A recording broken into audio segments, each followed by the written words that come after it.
Hari ini saya, Anjali Sirina, ingin menjawab pertanyaan yang diberikan pada tugas video kedua.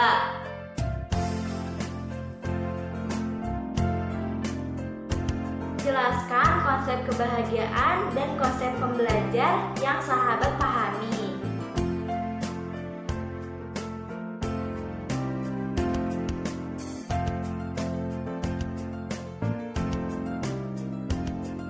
Yang pertama, apa itu bahagia? Bahagia adalah keadaan atau perasaan yang merasa senang dan tentram, bebas dari segala sesuatu yang menyusahkan. Bahagia tidak terlihat, tetapi bahagia dapat dirasakan dalam hati.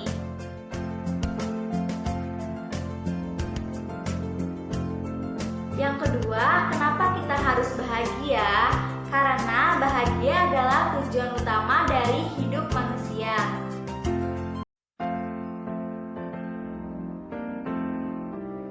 Yang ketiga, siapa yang harus merasakan bahagia? Bahagia harus dirasakan oleh setiap manusia.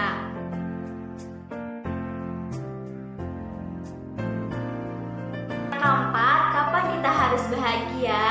Bahagia harus dirasakan secepatnya dan selamanya.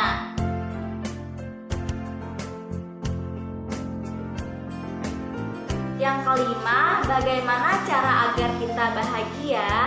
Agar kita bahagia, kita dapat melakukan 3 kunci utama kebahagiaan, yaitu beriman, berbuat baik, dan belajar.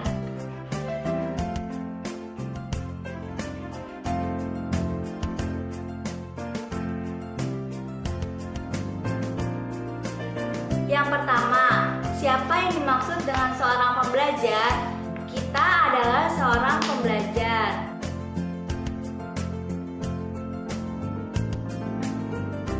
Yang kedua, apa yang dipahami tentang belajar? Belajar adalah kegiatan menghubungkan satu hal dengan hal lainnya untuk mengambil hikmah agar kita menjadi pribadi yang lebih baik.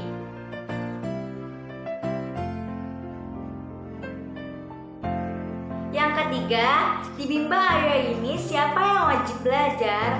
Sebagai orang dewasa, kitalah yang wajib untuk belajar.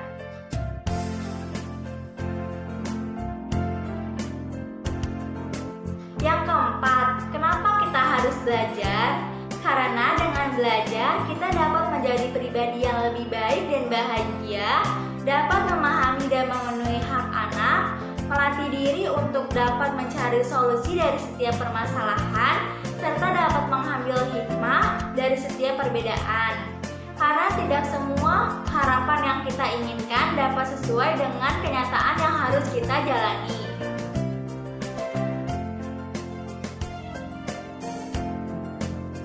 Yang kelima, di mana kita bisa belajar? Kita bisa belajar di mana saja.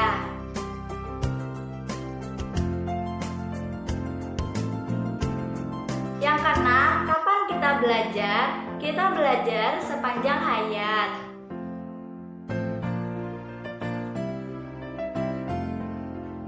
Yang ketujuh, apa manfaat kita menjadi seorang pembelajar? Manfaat menjadi seorang pembelajar yaitu memiliki kecerdasan intelektual, kecerdasan emosi, dan kecerdasan spiritual.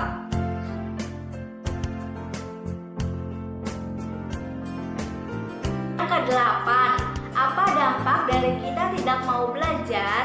Ketika kita tidak mau belajar menjadi seorang pembelajar, dampaknya ialah berpotensi merampas hak anak, merugikan diri sendiri dan orang lain, mudah stres dan tidak disiplin, tidak merasa bahagia, suka mengeluh dan menyalahkan orang lain.